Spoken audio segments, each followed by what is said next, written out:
Igreja do Senhor, vamos abrir as nossas Bíblias no livro de Atos, capítulo 2, a partir do versículo 22.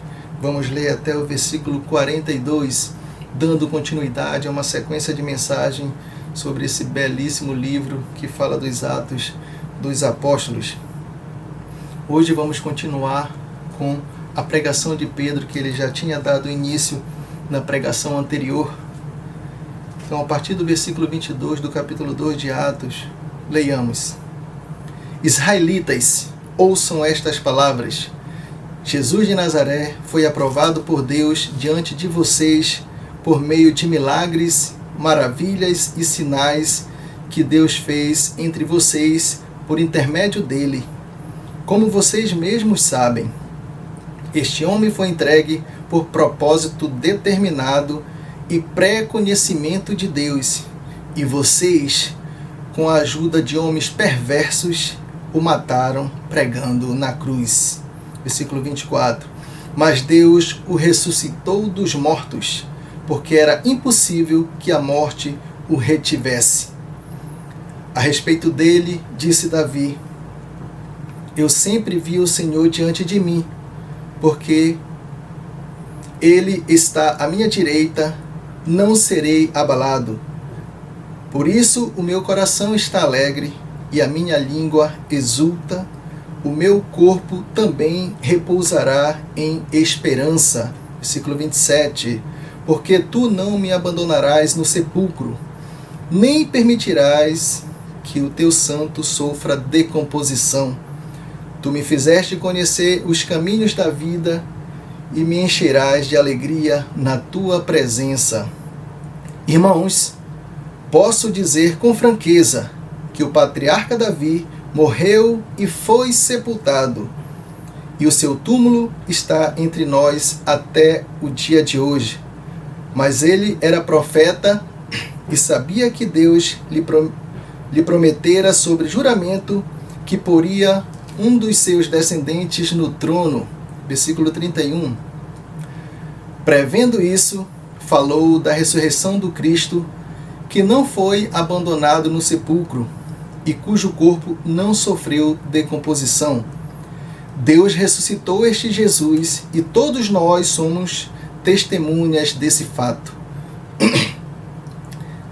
Exaltado à direita de Deus, ele recebeu do Pai o Espírito Santo prometido e derramou o que vocês agora veem e ouvem.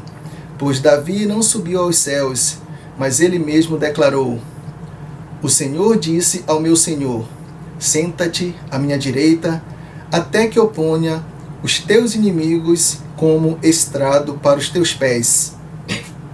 36. Portanto, que todo Israel fique certo disto: Este Jesus, a quem vocês crucificaram, Deus o fez Senhor e Cristo. Quando ouviram isso, ficaram aflitos em seu coração e perguntaram a Pedro e aos outros apóstolos: Irmãos, que faremos? Pedro respondeu: Arrependam-se e cada um de vocês seja batizado em nome de Jesus Cristo para perdão dos seus pecados, e receberão o dom do Espírito Santo, pois a promessa é para vocês, para os seus filhos e para todos os que estão longe, para todos quanto o Senhor, o nosso Deus, chamar. Com muitas outras palavras, os advertia e insistia com eles: Salvem-se desta geração corrompida. Os que aceitaram a mensagem foram batizados, e naquele dia houve um acréscimo de cerca de 3.000 pessoas. Eles se dedicavam ao ensino dos apóstolos e à comunhão, ao partir do pão e às orações. Meus irmãos, feita a leitura, vamos fazer uma oração ao nosso Senhor. Nosso Deus e eterno Pai, obrigado, Senhor, por esse dia. Obrigado porque o Senhor tem estado conosco a cada dia. Obrigado porque o Senhor mandou o seu Filho Jesus para nos resgatar. Pai, muito obrigado, porque sabemos que através do Teu Filho Jesus, através do sacrifício que Ele fez, nós podemos chegar até a Ti por Ele. Pai, nós temos convicção do que a vitória do Teu Filho Jesus sobre a morte foi uma prova do que nós teremos na eternidade. Pai, por tudo é que te oramos e agradecemos em nome de Jesus, o Teu Filho. Amém. Irmãos, Pedro começa esse discurso aqui chamando a atenção dos israelitas, dizendo: israelitas, ouçam estas palavras. Jesus de Nazaré foi aprovado por Deus diante de vocês por meio de milagres, maravilhas e sinais que Deus fez entre vocês por intermédio dele, como vocês mesmos sabem. Jesus de Nazaré, irmãos, aquele povo, aquela multidão estava esperando o Messias. Eles eram conhecedores do que estava na lei, do que foi escrito, mais de 300 profecias a respeito do Messias. Jesus veio, viveu entre eles, fez sinais mostrando de que ele era o Messias, mostrando através dos milagres que não poderia ser outra pessoa a não ser o Messias capaz de realizar tais milagres.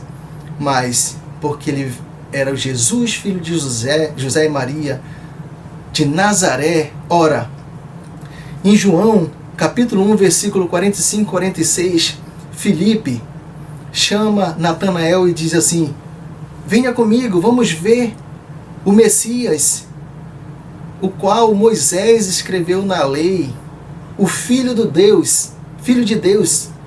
E Natanael disse: ora, de Nazaré pode vir alguma coisa boa? Meus irmãos, de Nazaré veio Cristo, o Filho de Deus.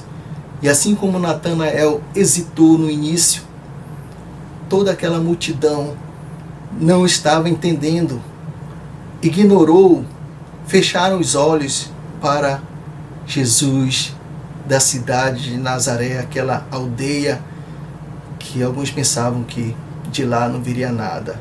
E veio. E Deus, o Criador, Ele selou, Ele fez uma sanção divina quando enviou seu Filho, e o seu Filho começou a realizar sinais e maravilhas, prodígios, que só o Messias poderia fazer. E aquele povo que estava ali, o público de Pedro, presenciou, andou com Jesus, viu os milagres que Jesus realizou. Aquele mesmo povo gritou: Hosana nas maiores alturas. Aquele mesmo povo gritou: crucifique-o, crucifique-o. Que coisa! Como as pessoas fecham, vedam seus olhos. Naquele momento, mesmo as pessoas andando com Cristo, os próprios apóstolos um pouco antes, demonstravam certa incredulidade com os milagres que Jesus fazia, porque ainda não estavam entendendo. O próprio Pedro, esse grande pregador, negou Jesus no momento que Jesus estava sendo levado à crucificação. Mas Pedro depois reage, ele entende o seu papel e começa a fazer essa mensagem poderosa. Mas antes de a gente falar mais sobre Pedro, eu gostaria que nós víssemos aqui, ainda nesse versículo 22, que por intermédio dele, como vocês bem sabem, 23, este homem foi entregue por propósito determinado e pré-conhecimento de Deus, e vocês, com a ajuda de homens perversos, o mataram pregando na cruz. Meus irmãos, Deus tinha um propósito determinado. Desde o início, Deus estava com Jesus, Deus conhece o amor de Jesus, e Deus sabia que haveria de acontecer esse resgate. Jesus viria para resgatar você, meu irmão. Jesus viria para me resgatar. E Jesus veio para resgatar todo esse povo aqui que estava ouvindo Pedro. E pré-conhecimento de Deus. Vamos ver, meus irmãos, aqui em Timóteo. Eu gostaria que vocês abrissem suas Bíblias em 1 Timóteo, capítulo 2, versículo 4 e 6. 1 Timóteo 2, 4 e 6. Eu vou ler aqui. Eu estou lendo a versão da Nova Versão Internacional, tá, meus irmãos? Que diz o seguinte: que deseja que todos os homens sejam salvos e cheguem ao conhecimento da verdade, pois há um só Deus, um só mediador entre Deus e os homens, o homem Cristo Jesus, versículo 6 de 1 Timóteo 2, o qual se entregou a si mesmo como resgate por todos.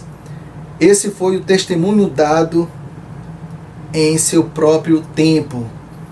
Ele se entregou a si mesmo por resgate de todos, para me resgatar, para resgatar você. Eu gostaria também que você lesse uma outra passagem que o apóstolo Paulo, o grande apóstolo Paulo, nos fala em 1 Coríntios, capítulo 15. Vamos abrir nossas Bíblias aqui em 1 Coríntios, capítulo 15, versículo 3, que o apóstolo Paulo diz o seguinte.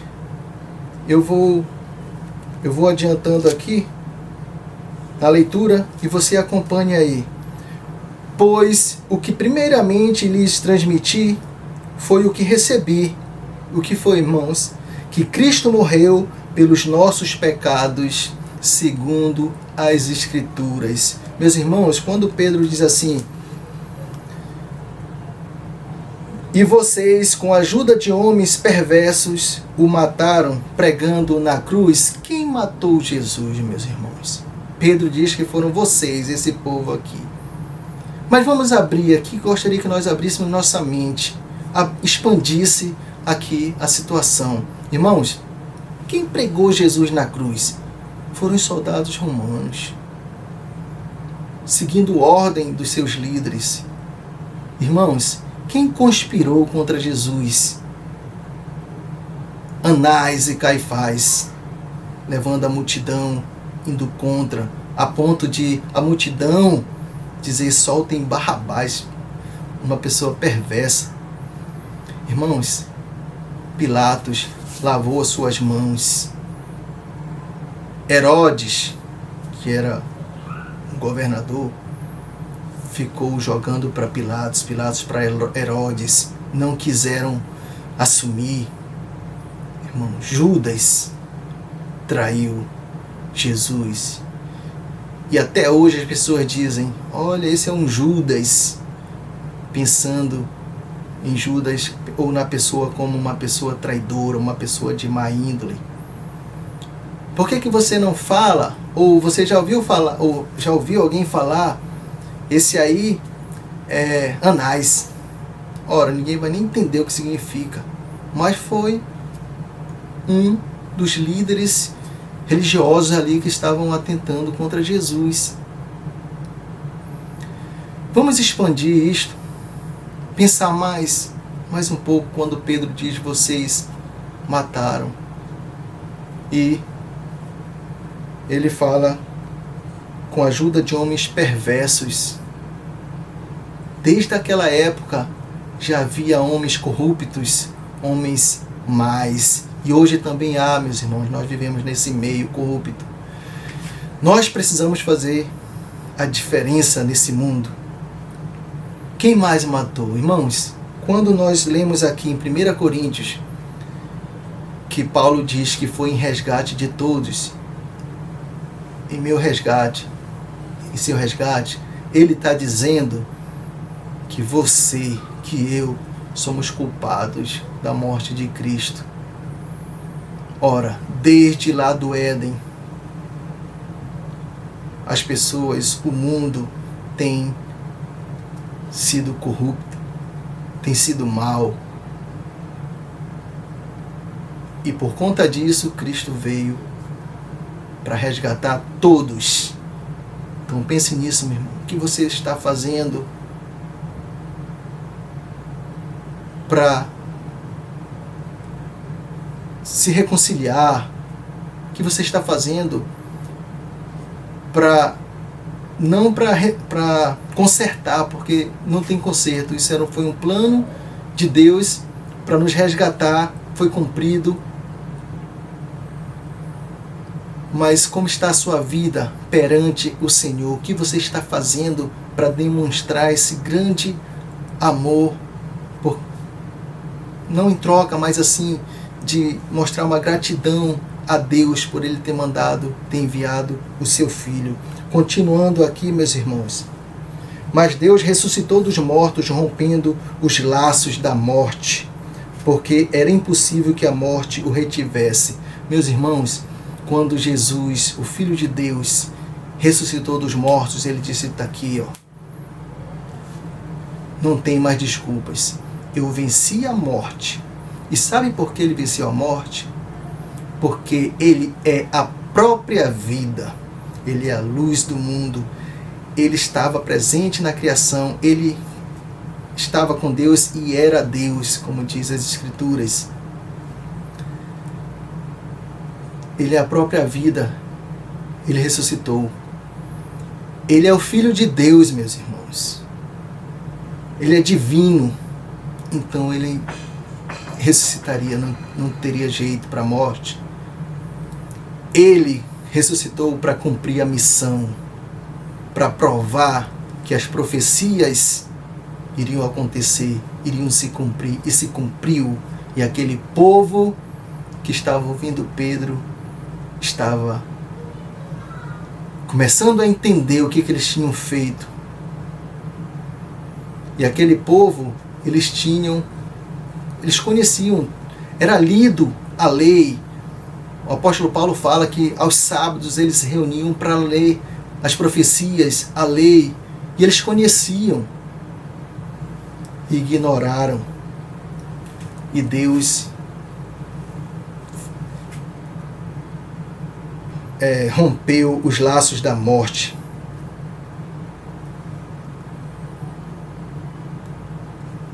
Era um plano do Messias que foi se cumprido. Eu gostaria que nós abríssemos aqui a Bíblia também, meus irmãos, em João, capítulo 6. João, capítulo 6, versículos 57 e 58. João 6, 57 e 58. Diz o seguinte. Acompanhe aí, se você não conseguiu abrir.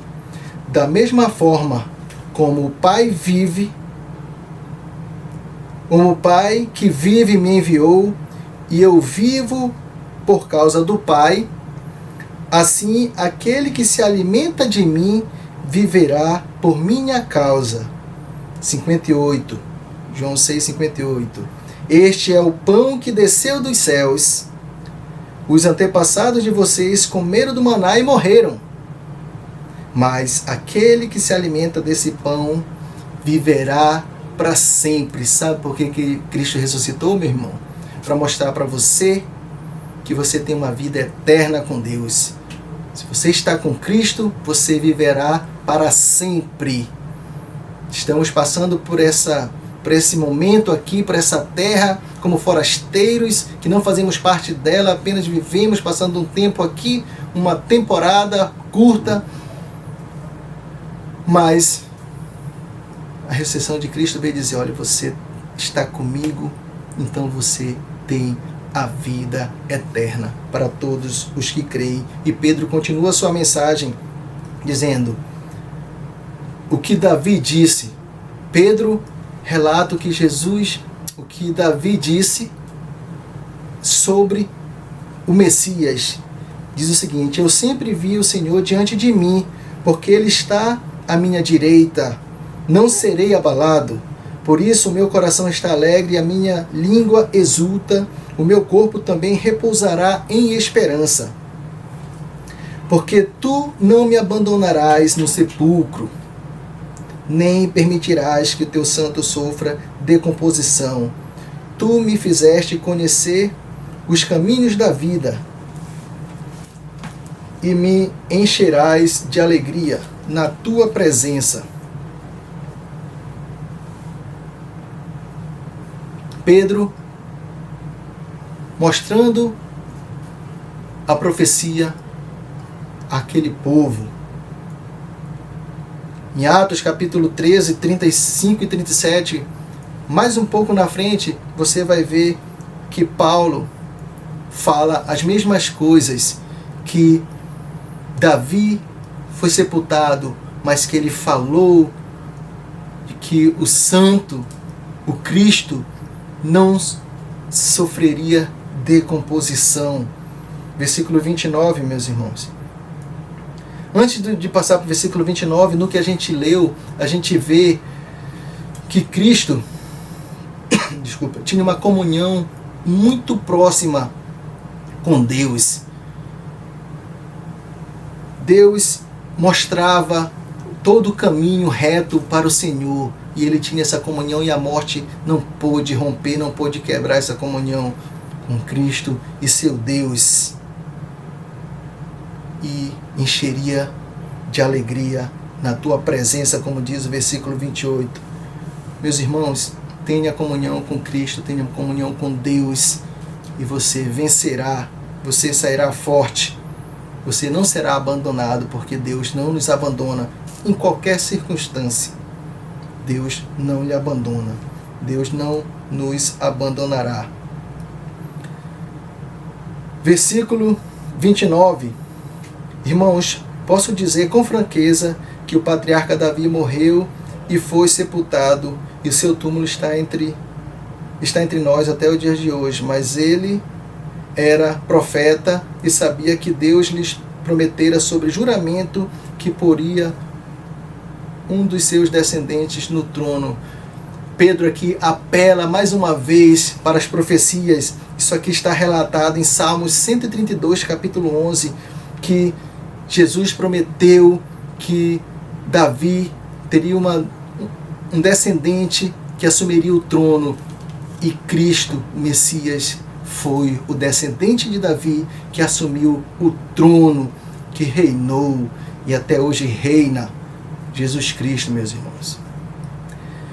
E prevendo isso, no versículo 31, falou da ressurreição de Cristo, que não foi abandonado no sepulcro e cujo corpo não sofreu decomposição. Ressuscitou no domingo, ressuscitou no terceiro dia e apareceu para muitas pessoas como prova de sua ressurreição. No 32, Jesus ressuscitou este Jesus e todos nós somos testemunhas desse fato. Meus irmãos, quem é testemunha desse fato? Os apóstolos? Sim, os apóstolos foram testemunhas desse fato.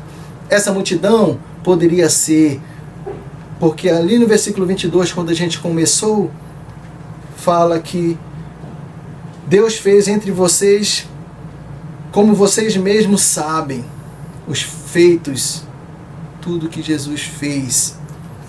Mas pode ser só os 120 que estavam no dia de Pentecostes? Pode. Mas nós temos relatos na Bíblia que Jesus apareceu para os apóstolos, Jesus apareceu para Maria Madalena, Jesus apareceu para Tiago, Jesus apareceu para os 2 discípulos que estavam no caminho, Jesus apareceu de uma vez só para mais de 500 pessoas depois da sua ressurreição, antes da sua ascensão. A gente pode ir mais. Se você andar mais um pouco nas páginas de Atos, você vai ver que Jesus falou com o próprio Paulo, que na ocasião era Saulo, e depois falou com Paulo. O fato é que ninguém podia negar a ressurreição do Cristo, e esses homens eram testemunhas oculares, homens que um pouco antes eram incrédulos, mas agora eram capazes de morrer por Cristo, porque eles tinham recebido do próprio Cristo o Espírito Santo, eles tinham visto Cristo ressuscitado e comprovado tudo o que havia sido dito, não somente o que estava escrito no livro da lei sobre as profecias, mas eles viram a profecia sendo cumprida e Cristo ressuscitado. E hoje, meus irmãos, nós temos a mensagem de Pedro, temos todos os outros livros e cartas que foram escritas depois do ministério de Cristo. Então nós temos tudo completo, todos os relatos de pessoas que viram, e também, como tem aqui no versículo 33, exaltado à direita de Deus, ele recebeu do Pai o Espírito Santo prometido e derramado, o que vocês agora veem e ouvem. Meus irmãos, se você voltar um pouquinho em Atos, capítulo 1, versículo 6, diz o seguinte: então os que estavam reunidos lhes perguntaram: Senhor, é nesse tempo que vais restaurar o reino de Israel?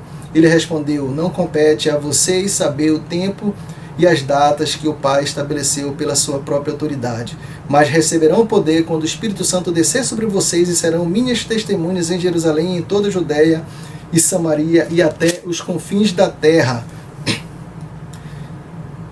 Jesus ressuscitou, subiu ao Pai, ficou à destra do Pai, o lugar onde é o local dele, sempre foi. Ele veio para lhe resgatar, para me resgatar, e retornou para lá. E sabe o que ele fez? Ele enviou o Espírito Santo, e agora ele cumpriu mais essa promessa que ele disse que aconteceria, e aconteceu. O Espírito Santo desceu, e esse Espírito Santo, conforme as Escrituras, lembrou desses homens que foram testemunhas oculares, outros que o Espírito Santo deu entendimento para que eles escrevessem.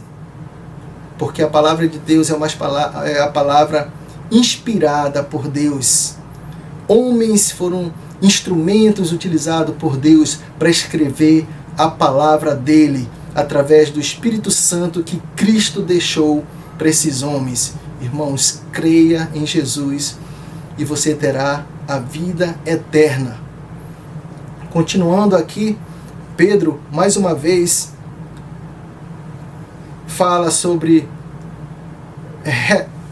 voltas na profecia que está em Salmos 110, versículo 1, ele diz o seguinte no 34: pois Davi não subiu aos céus, mas ele mesmo declarou: o Senhor disse ao meu Senhor, senta-te à minha direita, até que eu ponha os teus inimigos como estrado para os meus pés. Hebreus capítulo 1, versículo 3, vamos abrir aqui em Hebreus 1:3, que ratifica o que nós estamos falando. Hebreus capítulo 1, versículo 3. O Filho é o resplendor da glória e a expressão exata do seu ser, sustentando todas as coisas por sua palavra poderosa. Depois de ter realizado a purificação dos pecados, ele se assentou à direita da majestade nas alturas. Hebreus capítulo 1, versículo 3. Confirmando o que a profecia dizia. 36. Vamos encerrar? Portanto, que todo Israel fique certo disso: este Jesus a quem vocês crucificaram, Deus fez Senhor em Cristo. Olha essa contraposição, olha esse contraste. O homem crucificou, Deus fez Senhor e Cristo. Senhor e Cristo para a minha vida, Senhor e Cristo para a sua vida. E Pedro continua falando, e o povo perplexo. Como é que você ouve essas palavras, meus irmãos? A palavra do Senhor, como é que ela está entrando na sua vida? Nesse momento agora, como você está entendendo? Como essas pessoas entenderam? Se você ainda não conhece a Cristo, entenda o que você pode fazer. Se você já conhece e anda seguindo o Senhor, continue firme, adorando e exaltando nas maiores alturas o Rei dos Reis. Quando ouviram isso, aliás, no 36 ainda, todo Israel fique certo disto, Jesus. 37. Quando ouviram isso, ficaram aflitos em seu coração e perguntaram a Pedro e aos outros apóstolos: irmãos, que faremos? Eles ficaram aflitos porque Pedro tinha dado enfiado uma espada afiada no seu coração. E eles ficaram aflitos, angustiados. Eles tinham reconhecido o que eles tinham feito. Eles reconheceram que mataram o Cristo, mas eles reconheceram que Cristo ressuscitou, porque tudo foi cumprido.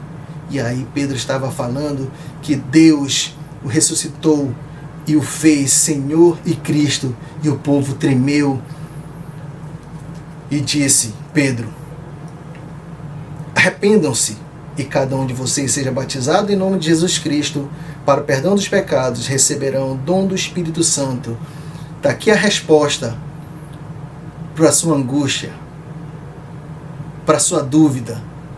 O que você pode fazer?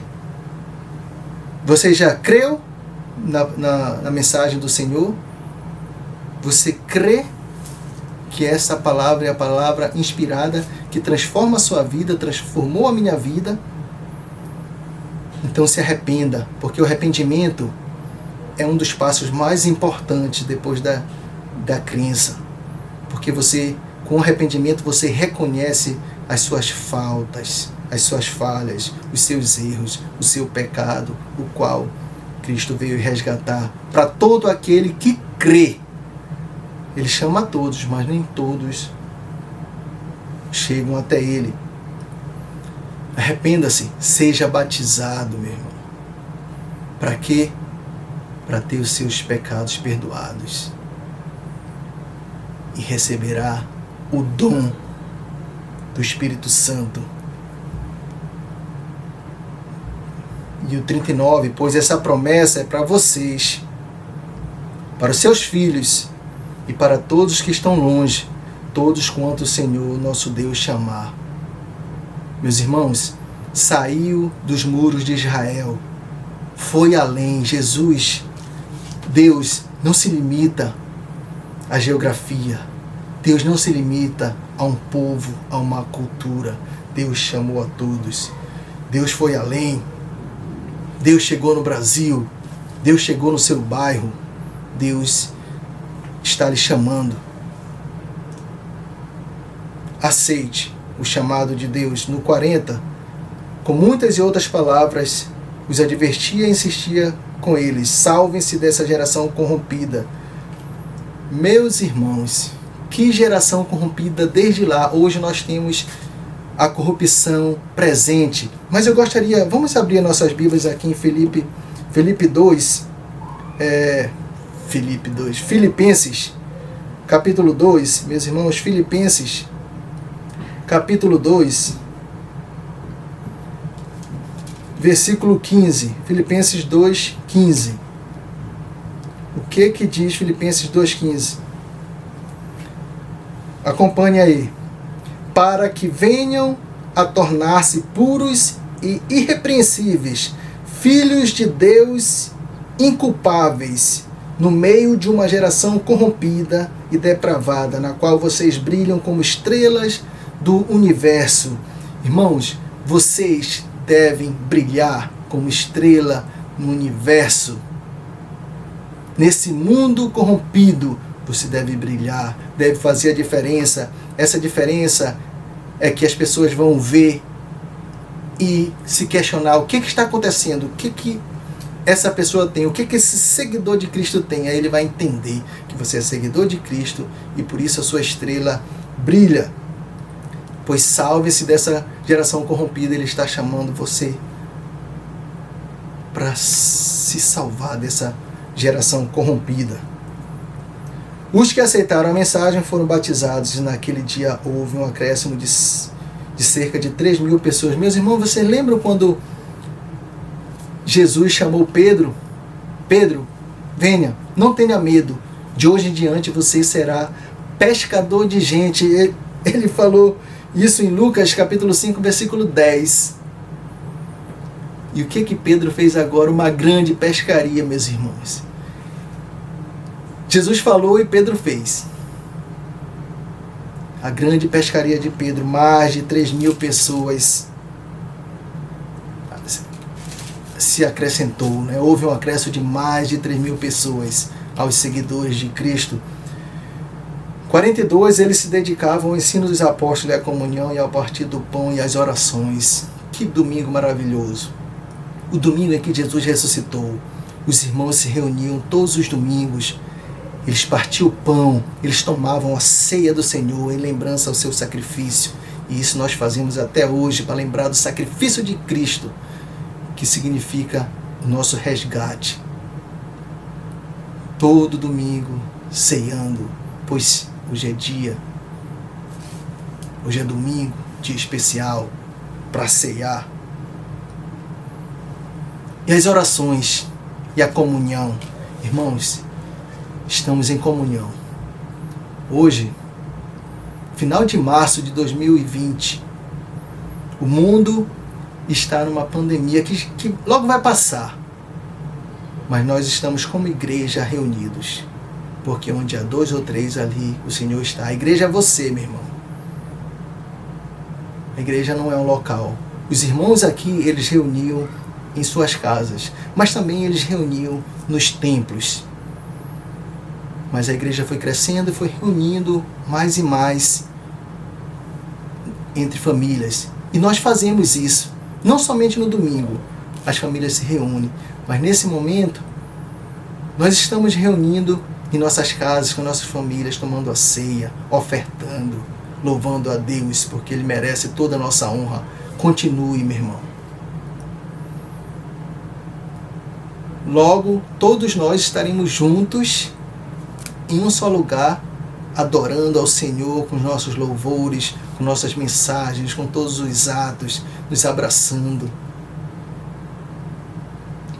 Mas nunca esqueça que o Senhor Jesus veio para lhe salvar. E você que ainda não se arrependeu, faça isso. Tenha a palavra de Deus como lâmpada para os seus pés. Deus nos abençoe.